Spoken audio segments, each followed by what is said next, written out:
ठीक है। We start with IAS 16। देखो, सबसे पहले I put up the chapter name itself. Hmm. Chapter का नाम है tangible non current asset. Tangible का मतलब क्या होता है? Tangible means anything that you can touch and feel and is visible. Correct. हाँ। Non current asset, any economic asset which will bring economic inflow benefit, this is technical, ठीक है, inflow benefit to the company for more than the period of 12 months। Hmm. Economic asset मतलब non current asset का मतलब समझो। Asset का मतलब वो है कोई भी वो चीज जो कंपनी के अंदर आने पर उससे तुम्हें मॉनेटरी या नॉन मॉनेटरी किसी भी लेवल का बेनिफिट क्रिएट करती है, चाहे फिर वो रेवेन्यू में क्रिएट करे, चाहे फिर वो प्रॉफिट में क्रिएट करे, चाहे वो किसी भी एरिया में क्रिएट करे। As far as hmm. It is a positive, which means if it is positive, which technically means it will come into the company, मतलब इनफ्लो होगा of the cash, more hmm. likely of any benefit inside the company along when the asset is brought in, is known as an asset। now hmm. Overall अगर वो जो चीज आई है, जो economic benefit more than 12 months लेके आएगी, ठीक है, हम्म। अगर वो 12 मंथ्स का एक्सीड कर रही है तो वो नॉन करंट हो गई। और अगर वो 12 मंथ्स को के अंडर में है तो वो करंट हो गई। क्लियर? हाँ। So this is what it is. अब इसके अंदर नो, अगर मैं एग्जांपल्स लूं तो क्या तुम्हारा प्रॉपर्टी, हाँ। Plant, equipment. एक कंपनी को अगर मैं सोचूं, एक किसी भी कंपनी को, बड़ी सी बड़ी, चाहे वो सर्विस कंपनी हो, चाहे फिर manufacturing, because you come from a manufacturing का business line of at home, ठीक है। तो if I hmm. Take that, तो क्या चीज तुम देख सकते हो? घर के अंदर प्रॉपर्टीज होती हैं, किसी भी घर के पास प्रॉपर्टीज होती हैं, जिसके पास घर है उसके पास प्रॉपर्टी होगी, हम्म। उसके प्रॉपर्टी के पेपर्स होते हैं, that is tangible enough to see, yes. Feel. Property भी हम्म। दिख रही है, पेपर भी दिख रहा है। हम्म। प्लांट, अगर किसी के यहाँ घर पे धंधा है तो या तो उसके पास फैक्ट्री होगी, या तो वर्कशॉप होगी, या वेयर हाउस होगा, कुछ तो होगा जहाँ पर हम्म। मैन्युफैक्चरिंग हो रही है। हम्म। अगर जहाँ मैन्युफैक्चरिंग हो रही है तो वो एक फोर एक फोर वॉल्स के अंदर हो रही है, राइट? तो वो प्लांट हो गया। अब उस फोर वॉल्स के अंदर मशीन्स मैन्युफैक्चरिंग हेल्प कर रही होंगी तो वो इक्विपमेंट हो गए। तो दो are tangible enough. Hmm. Clear? Yes. ये तुम्हारा हो। अब इस चैप्टर के अंदर तुम्हारे पास what are the standards that we will cover.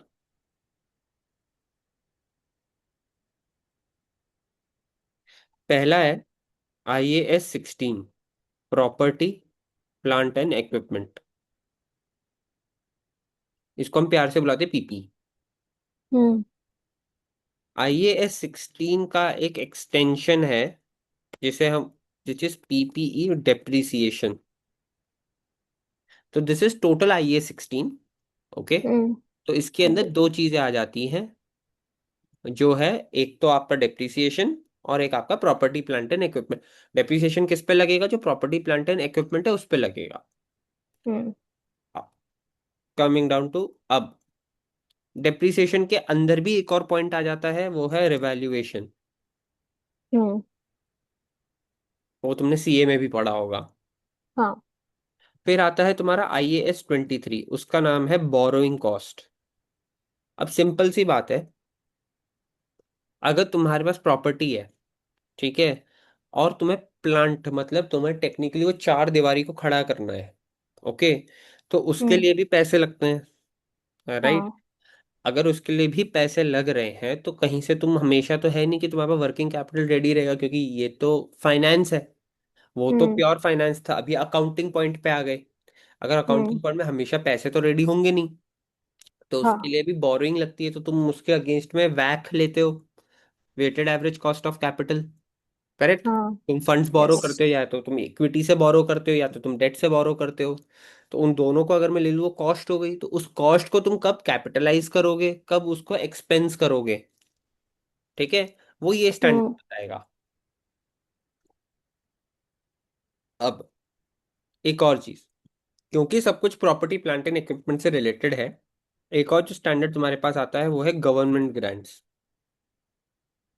Companies जो इको फ्रेंडली कंपनीज होती हैं, ठीक है, जो ग्रीनरी वगैरह के अंदर काम करती है, जो एनवायरमेंटली के अंदर काम करती है, जो पेस्टल को काफी इकोलॉजिकल जो फैक्टर होता है ना पेस्टल के अंदर, तो हाँ। जो इकोलॉजिकली साउंड सस्टेनेबिलिटी के अंदर काम करती हैं, उस उन कंपनीज को गवर्नमेंट ग्रांट्स देती है, चाहे फिर वो तुम्हारे कैपिटल पे दे या तो चाहे फिर वो तुम्हारे रेवेन्यू पे दे। ठीक हम्म। है। तो अब हम्म। पॉइंट ये है कि क्यों दे रही है, क्योंकि तुम्हारे जो इक्विपमेंट्स है, जो तुम्हारी प्रॉपर्टी प्लांट वगैरह जो लगी हुई है, हम्म। clear? ये जो तीन चीजें लगी हुई हैं, ये उसके अंदर सब्सिडी दे देती हैं कि यार तुम तो लगा ही रहे हो, तो हम भी पैसा लगा रहे, तो तुम उस पैसे को कैसे ट्रीट करोगे रिपोर्टिंग के वक्त। तो वो ये हम्म। स्टैंडर्ड बताएगा कि फॉर एग्जाम्पल अगर 40,000 लगाने थे मेरे को, गवर्नमेंट ने बोला 10,000 हम दे देंगे, तो आपको 30,000 लगाने पड़ेंगे। ये 10,000 का ट्रीटमेंट कैसे होगा, क्योंकि ये 10,000 किसी एसेट के लिए आए होंगे हम्म। जो तुमने परचेज करी होगी। हम्म। तो उसकी अकाउंटिंग, उसकी ट्रीटमेंट कैसे होगी, वो ये है। क्लियर। यस। ओके। तो ये तुम्हारा हो गया ओवरव्यू। आज हम क्लास थोड़ी सी जल्दी भी खत्म करेंगे।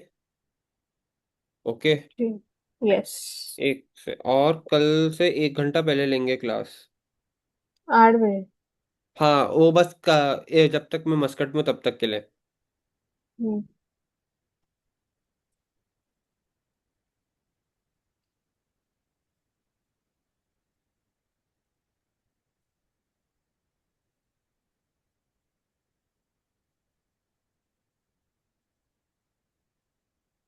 ठीक है। चलो। हम्म। अब ये हो गया। अब हम जाते हैं IA-16 पे।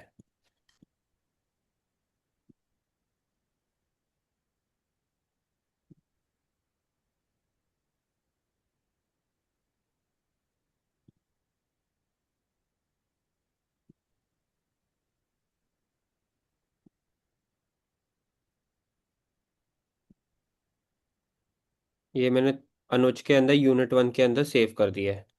ठीक है। हम्म।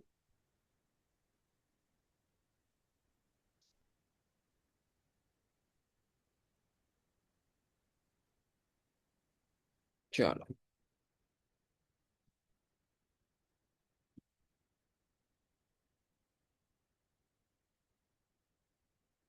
अब देखो, this is the most common standard that you have seen across all your life.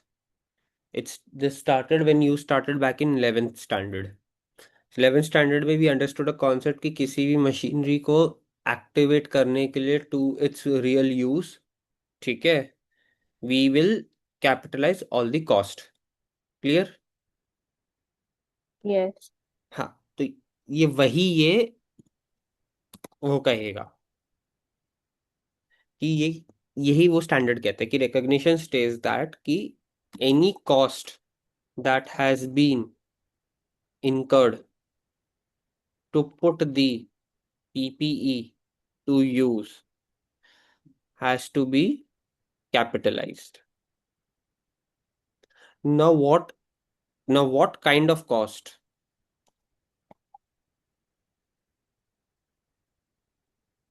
The cost which can be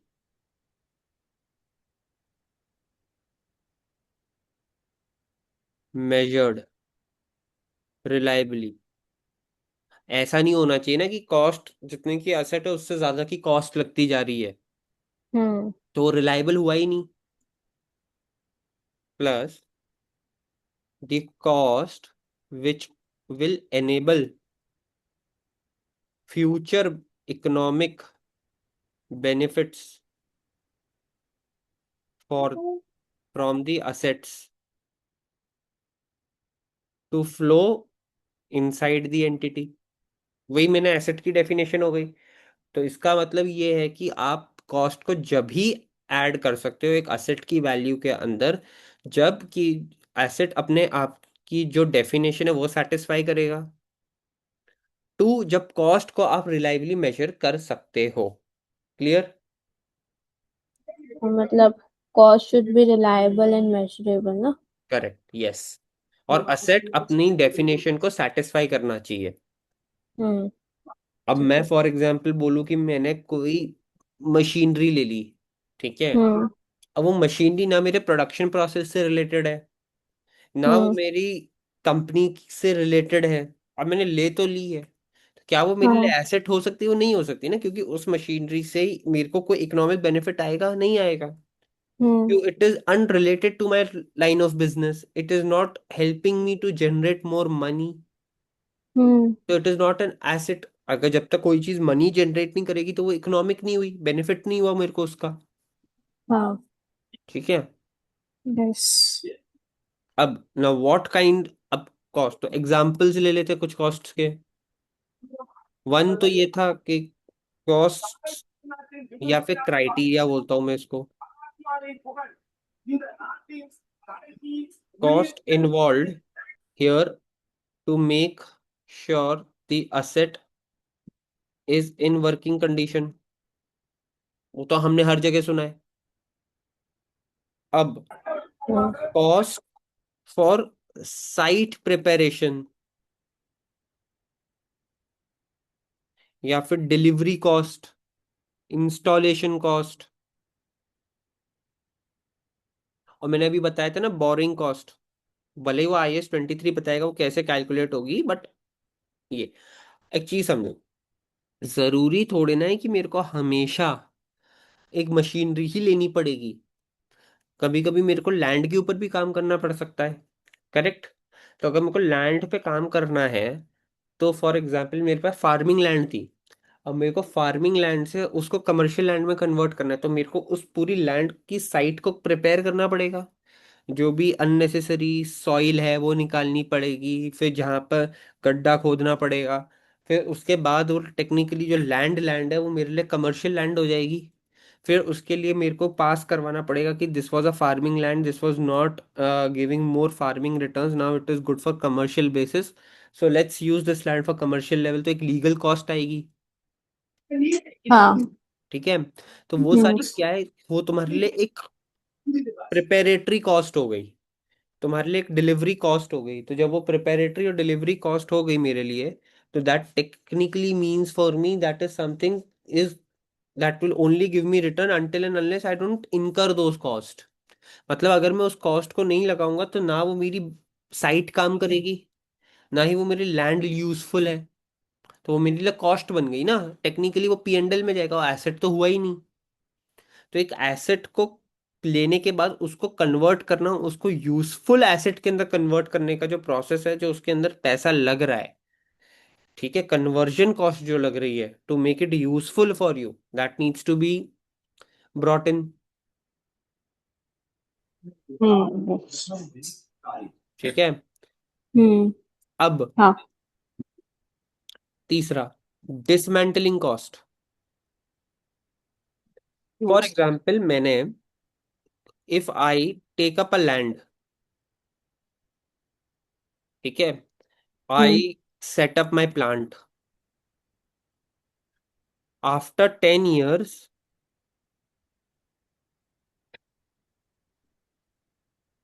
I have to move out from there. हाँ। ठीक है। अब क्या हम्म। होगा, जब मैं मूव आउट करूंगा तो मैंने वहां पर फॉर एग्जांपल केमिकल फैक्ट्रीज हो सकती है या कुछ भी हो सकता है, anything. If I move out a plant over there, the area over there will not be as good as it was possible before. Correct? हाँ। तो वो साइट को क्लीन भी तो करना पड़ेगा मेरे को। मैं हम्म। ऐसे ही थोड़ा छोड़ के चला जाऊंगा?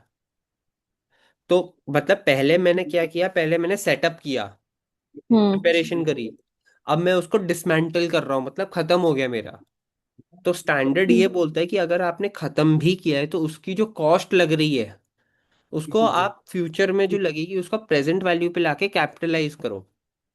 क्यों? हम्म क्योंकि आपने उससे यूजफुल रिटर्न जनरेट किए। अब आप उसको अनसस्टेनेबल करके नहीं छोड़ सकते हो। क्लियर? यस। तो वो जो अनसस्टेनेबल टू सस्टेनेबिलिटी का रूट है वो उसे कहते हैं डिसमेंटलिंग कॉस्ट। हम्म ठीक है। अब yes. What will not be considered? One, training expenses, warranty costs, fuel cost. अब एक चीज समझो, इन सब पे काम कौन करेगा? लोग काम करेंगे, करेक्ट? हम्म तो मैं हम्म लोगों को काम कराऊंगा, मैं उनको ट्रेन करूंगा। और ट्रेन करने के बाद 4 महीने बाद छोड़ के चले गए तो क्या मैं उनकी जो ट्रेनिंग की कॉस्ट है, क्या मुझे उससे कोई आउटपुट मिला? उससे मेरे को इकोनॉमिक बेनिफिट क्रिएट हुआ? नहीं। और अगर कोई बंदा 4 साल भी रह गया तो उससे क्या फर्क पड़ा, क्योंकि नॉलेज तो उसके दिमाग में है। वो हाँ। मेरे को देके तो जा नहीं सकता। तो नॉलेज तो हम्म उसने ले ली। अब क्या, वो उसने अप्लाई करना सीख लिया, वो दूसरी जगह ज्यादा पैसे कमा के अप्लाई कर लेगा। हाँ। तो इसका मतलब ये हुआ कि इससे मुझे इकोनॉमिक बेनिफिट नहीं मिलेगा, इससे मेरी ऑपरेशंस बिल्ड होगी। हाँ। तो मेरे लिए ये एक्सपेंस हो गया क्योंकि मेरा इकोनॉमिक बेनिफिट क्रिएट नहीं हुआ। वारंटी हम्म कॉस्ट है, मैंने सामान बेच दिया, मेरे को 1 साल की वारंटी मिली, तो 20,000 एक्स्ट्रा देते हैं ना, हम लोग बोल देते हैं एक्सटेंडेड वारंटी ले लो। हाँ। ठीक है। तो अगर वारंटी और वारंटी कॉस्ट है, अब पॉइंट एक चीज समझो, सामान की मेंटेनेंस जो होती है, अगर उसको मैं कैपिटलाइज करूंगा तो मैं जिंदगी भर कभी एसेट अपनी बुक्स में से निकाल नहीं पाऊंगा। वन। हम्म टू, जरूरी थोड़ा है वारंटी की कॉस्ट सच में मेरे को जरूरत पड़ेगी। हाँ। भाई किसी का प्रोडक्ट चल गया 15 साल, 10 साल की हाँ। वारंटी के नाम पे, तो उस कॉस्ट हम्म का क्या हुआ? मैं फालतू में प्रोविजन, मतलब मैं फालतू में उस पैसे को अलग से लेके बैठा रहूंगा। तो उसको कैपिटलाइज तो मैं कर नहीं सकता। प्लस हाँ। अगर किसी का प्रोडक्ट 5 महीने में ही खराब हो गया, 10 साल अब मुझे उसके अगेंस्ट में रिप्लेसमेंट देना पड़ेगा, कुछ भी देना पड़ेगा। हाँ। At the end of the day it will be screwed. Yes. तो उसको उससे मेरे लिए इकोनॉमिक बेनिफिट तो कोई क्रिएट नहीं हो रहा ना। हाँ। तो वो हो गया। फ्यूल कॉस्ट अनएक्सप्लेनेशन, मतलब एक्सप्लेनेशन है ही नहीं इस केस में।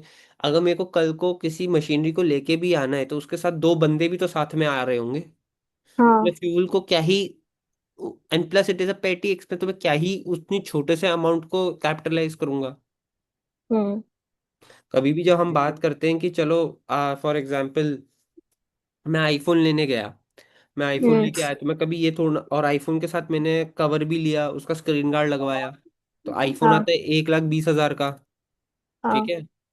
उसके साथ मैं बोलता हूँ मैंने 10,000 बहुत ज्यादा बोल गया, बट हाँ, 2,000 मैंने स्पेंड कर दिया मेरे कवर और फ्रेंड। स्क्रीन गार्ड के ऊपर। ठीक है। हाँ। कभी मैंने ये बोला है कि इसके अंदर वो फ्यूल भी जोड़ो, मैंने 500 का पेट्रोल भरवाया था?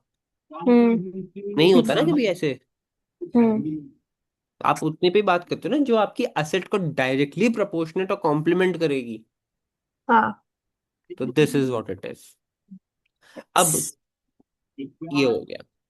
अब तुमको डिस्काउंट निकालना है तो उसका तुम्हें पता है, dismantling cost at present value. Hmm वो हमें पता है कैसे निकालना है। हम्म हाँ या ना? हाँ। भूल गए क्या एफएम? नहीं याद है। डिस्काउंट फैक्टर है। हाँ, बट इधर डिस्काउंट फैक्टर की टेबल आपको नहीं दी जाएगी, ध्यान रखना। फिर इसमें कैलकुलेट करना पड़ेगा। यस। अब कैसे लेकिन वो कर? तो हमने किया ना। एफ हाँ। M 1/. Yes. 1 + R। R raised to n. Clear? Yes.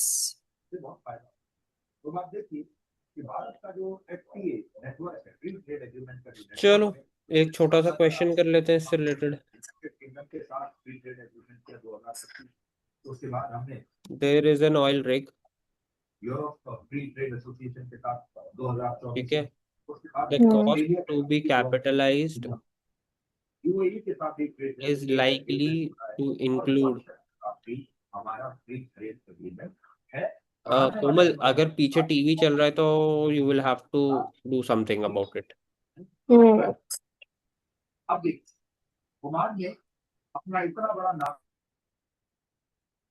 The present value of the cost of dismantling it, because we can't have two things running together. Either you're here or either you're with the TV.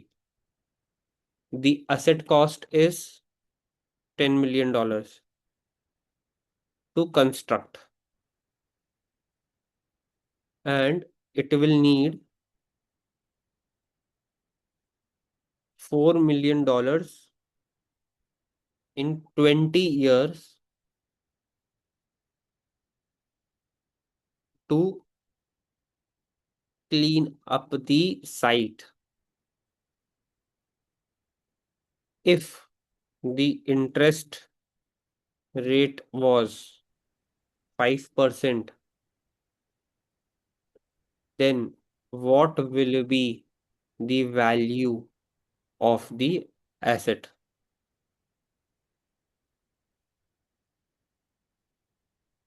Pretty simple सवाल है. देख सो, हम्म $4 million है. 4 million is equal हाँ to 4, 1 2 3, 1 2 3. ठीक है.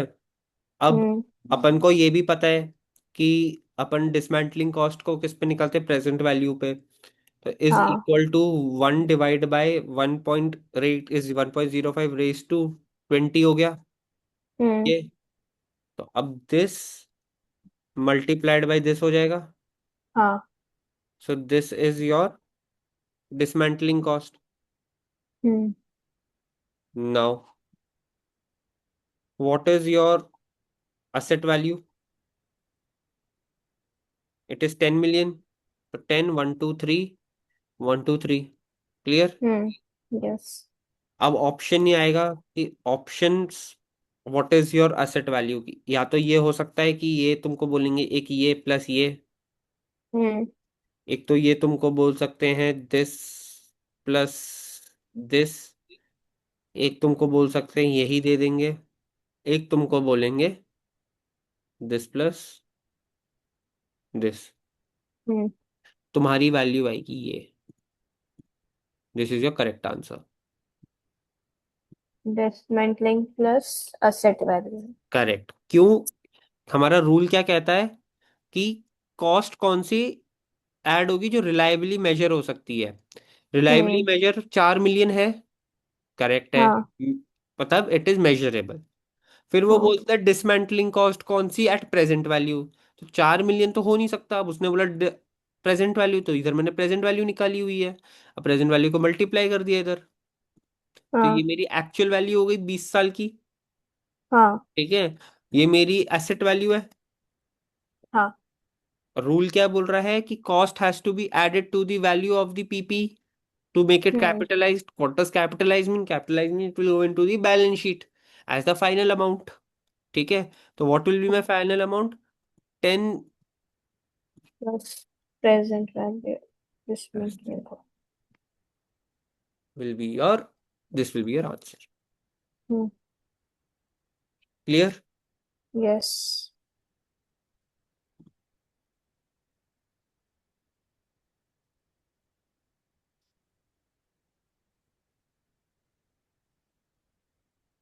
अब तुम्हारा homework रहेगा TYU 1.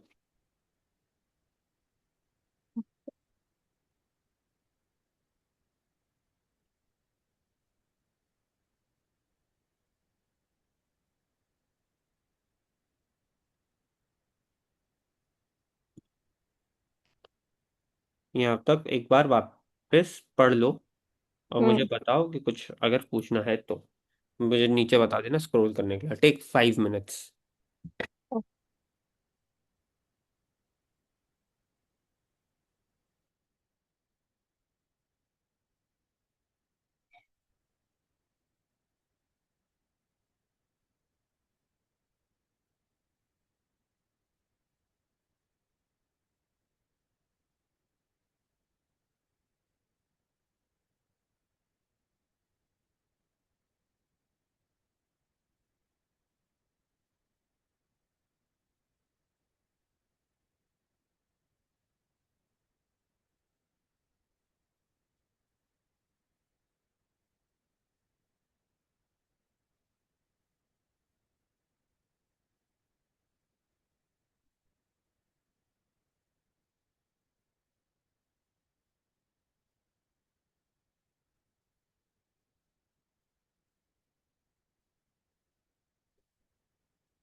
जाओ नीचे थोड़ा। हाँ हाँ, मेरा क्राइटेरिया वाला पार्ट चल रहा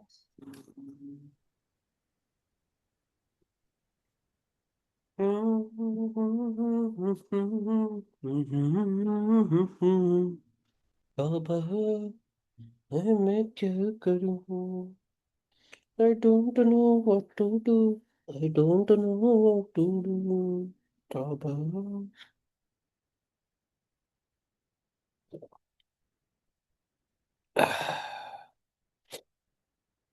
आज से 5 year 16 कवर करेंगे हम लोग एंड विल रैप ऑफ। है। ओ,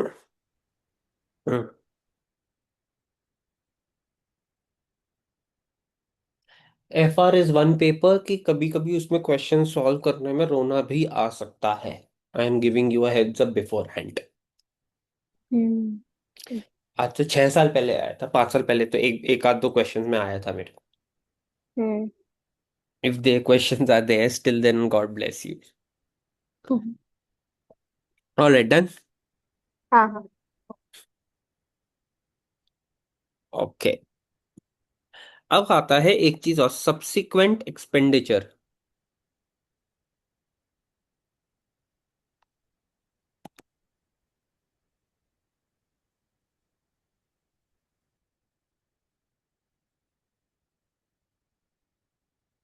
अब इसका मतलब क्या हुआ? इसका मतलब ये हुआ, बहुत सॉर्टेड, मतलब सब्सिक्वेंट का मतलब ये होता है कि later on is equal to subsequent, easy English में। Yes. Expenditure is expense. Clear?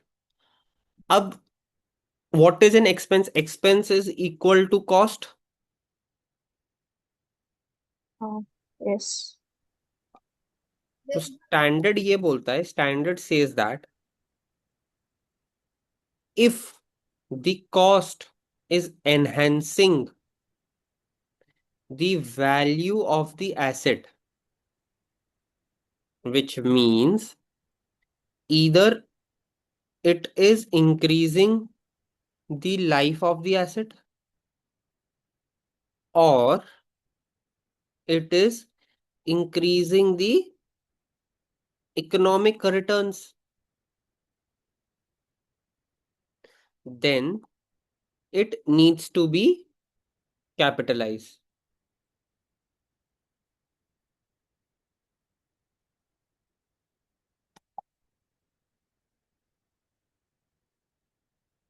Clear? If हाँ। the expense is related to replacement of any component of an asset, then the old component will be derecognized and new component will be capitalized। इसका मतलब समझाता हूं। अब जैसे aircraft है, aircraft में क्या लगता है, एक पूरा एयरक्राफ्ट एयरप्लेन की तरह बैलेंस शीट में जाता होगा? नहीं। इंजन अलग दिखता होगा एसेट अकाउंट के अंदर, सीट्स अलग दिखती होंगी, एक्सटीरियर हम्म अलग दिखता होगा, जो उसके बाहर का कॉम्प्रोमाइजेशन है बॉडी का वो अलग दिखता होगा, अंदर के जो पायलट का सिस्टम है वो अलग एसेट की तरह काउंट होता होगा। ठीक है, मतलब हाँ that is a complex asset अगर मैं बात करूँ तो। हाँ। कॉम्बिनेशन ऑफ एसेट्स को अगर मैं मिलाता हूं तब जाके एक एयरप्लेन बनता है। हम्म अगर कॉम्बिनेशन ऑफ एसेट से एक प्रोडक्ट बन रहा है मेरा, तो मैं जॉइंट प्रोडक्ट को तो कैपिटलाइज नहीं कर सकता ना। हाँ। तो मुझे उसके सब कंपोनेंट जो मेरे एसेट्स की तरह चल रहे हैं उनको कैपिटलाइज करना पड़ेगा। अब तो अब जब मुझे फॉर एग्जांपल किसी एयरप्लेन का इंजन खराब हो गया, तो पूरा हम्म एयरप्लेन, अब उसमें इंजन खराब हो गया तो उसने क्या किया, उसने इंजन रिप्लेस किया। तो अगर हाँ रिप्लेस किया तो ओल्ड इंजन बुक्स में से हटेगा हाँ। और नया इंजन जाएगा। तो उससे क्या होगा कि एक एयरप्लेन की जो लाइफ 20 ईयर्स की थी वो 25 हो जाएगी, मतलब वो 20 साल तक रन करने वाला था, बट अब नया इंजन लग गया है, तो अब वो 5 साल और रन करेगा, तो 25 साल हाँ। हो गए। हाँ। वहीं इंजन खराब हुआ तो उसने रिपेयर करके ठीक किया, हम्म। तो रिपेयर काउंट नहीं होगा। रिपेयर कैपिटलाइज नहीं होता है ना। नहीं होगा, राइट। वो एक्सपेंस में जाएगा ना। करेक्ट। मैं वही बोल रहा हूँ कि वो रिपेयर कैपिटलाइज नहीं हुआ उस केस में, क्योंकि उसने वही सेम इंजन था उसको रिपेयर करके तुम्हारा चालू कर दिया। एग्जाम्पल हाँ। इंडिगो ही ले लो, स्पाइस जेट ले लो, ये लोग क्या करते हैं, ये लोग रिपेयरेशन में ज्यादा जाते हैं, ये लोग रिप्लेसमेंट में कम जाते हैं। तभी हाँ। इनकी बैलेंस शीट स्ट्रांग रहती है, या इनके प्रॉफिट स्ट्रांग रहते हैं। क्यों? अगर अगर मैं देखूं एक इंजन को चेंज करना पड़ेगा तो प्रॉफिट कम हो जाएगा, पर वहीं हाँ। मैं रिपेयर करने जाऊंगा तो मेरा प्रॉफिट कुछ ज्यादा नहीं कम होगा। हाँ। वो खाली डेप्रिसिएशन वाला अमाउंट आएगा ना। बस वही होगा। हम्म। अब if there is an expense with respect to any major inspection of the asset or safety inspection or new overhaul in the near future, this will be capitalized. हम्म। इसका थॉट प्रोसेस ये है, मैंने इंस्पेक्शन कराया, तो वो जो मैंने inspection कराया है ना, ठीक है, हाँ। उससे मेरे को क्लैरिटी आती है कि मेरी एसेट कितने साल और चलेगी। हाँ। तो अगर फॉर एग्जाम्पल मैं सोच रहा हूँ 10 साल चलेगी और मैंने इंस्पेक्शन 6 साल बाद कराया, तो 6 साल बाद बंदा बोलते नहीं सर आपकी एसेट 6 साल 10 साल चलने वाली थी, जिसमें से 6 साल खत्म हो गए हैं, बचे 4 साल, बट हमको दिख रहा है कि ये एसेट आपकी 10 साल और चलेगी, मतलब हो गए तुम्हारे 14 ईयर्स। हाँ। ठीक है। तो अब टेक्निकली क्या हुआ, अगर मैं उस इंस्पेक्शन को नहीं करता तो मुझे 14 ईयर्स की जो एक अपडेटेड वैल्यू ऑफ लाइफ है वो नहीं पता चलती। हम्म। तो that is why it is done. Hmm. Clear? Yes.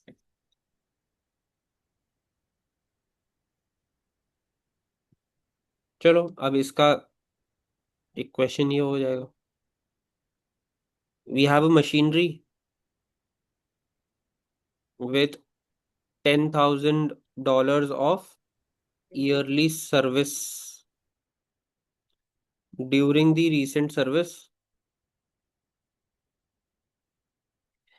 the company decided they wanted to replace a part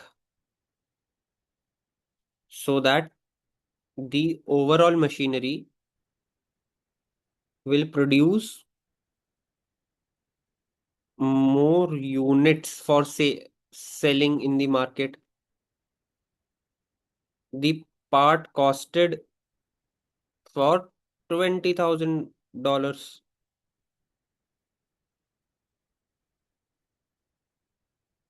Now, what is an expense that will go in P&L and what will be capitalized? तो देखो, yearly service है, मतलब annual maintenance charge है, केंटारो के charges है, ठीक है, तो this will be expensed. Clear? Hello? हाँ। हाँ। है ना? हम्म। और 20,000 है, अगर मैं उसका पार्ट चेंज कर देता हूं तो, ठीक है, तो ये मेरे एसेट में जाएगा। इसको केंटारो की तरह समझो, अगर हम केंटारो की एएमसी लेते हैं, जो साल में वो लोग आते हैं ना 3-4 बार कैंडल क्लीन करने के लिए, एक्वागार्ड वगैरह हाँ। का, तो वो तो हम्म। 10,000 है, वो तो मेरी कॉस्ट है। हाँ।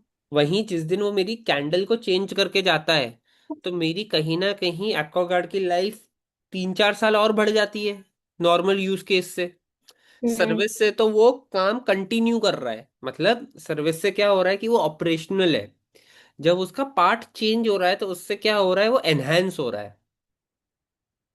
समझ रही हो? एनहांस हो रहा है हाँ तो इसका मतलब ये है कि जहां मैं उसको 4 साल में डिस्कार्ड करने वाला था, अब मैंने उसके कैंडल्स चेंज करा दिए, तो अब मैं उसको 10 साल बाद डिस्पोज करूंगा। हाँ। तो this is what it is. Hmm. अब डेप्रिसिएशन।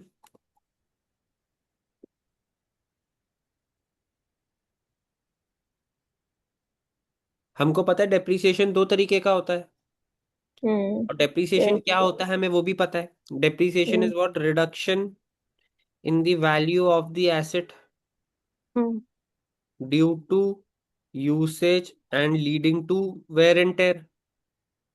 यस। प्लस हमने ये भी देख लिया कि एक एसेट सबसे ज्यादा रिटर्न कब देती है, किधर देखा था हमने, बताना कहाँ देखा था। मतलब रिडक्शन वैल्यू। हाँ, कि हमने एफएम में एक चीज करी थी जिससे हमें पता चलता था कि कम, कि ये कितने टाइम बाद। आ, टैड।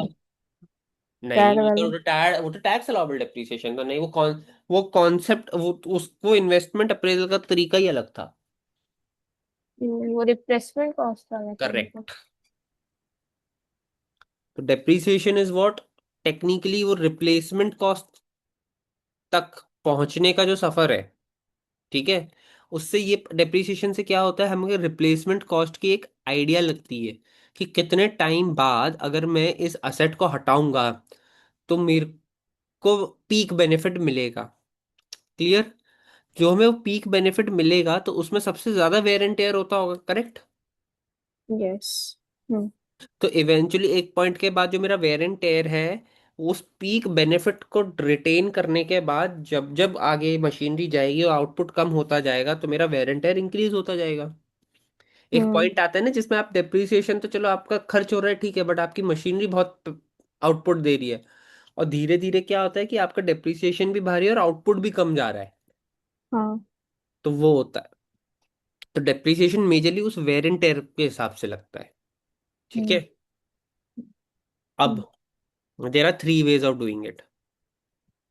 One is SLM, yes. Two is WDV, हाँ। Third is machine hours. Okay. ये दोनों हमने सीखे हैं। हाँ।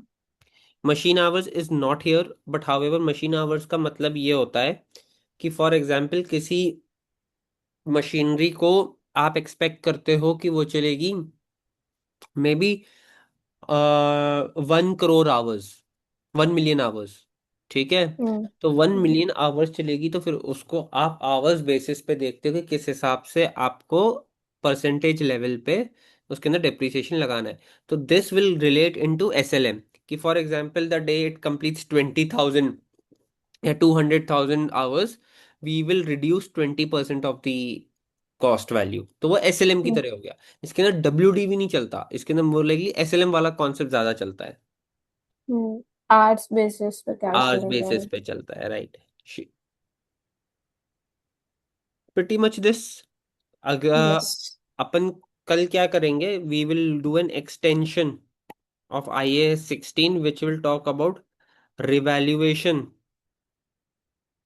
ऑफ नॉन करंट एसेट, जिसके अंदर we will understand a what is a cost model of revaluation, b what is the revaluation model in itself। Monday ना अभी। हाँ हाँ संडे या। हम्म। हाँ, tomorrow onwards you not there ना। no। हाँ बस ठीक है।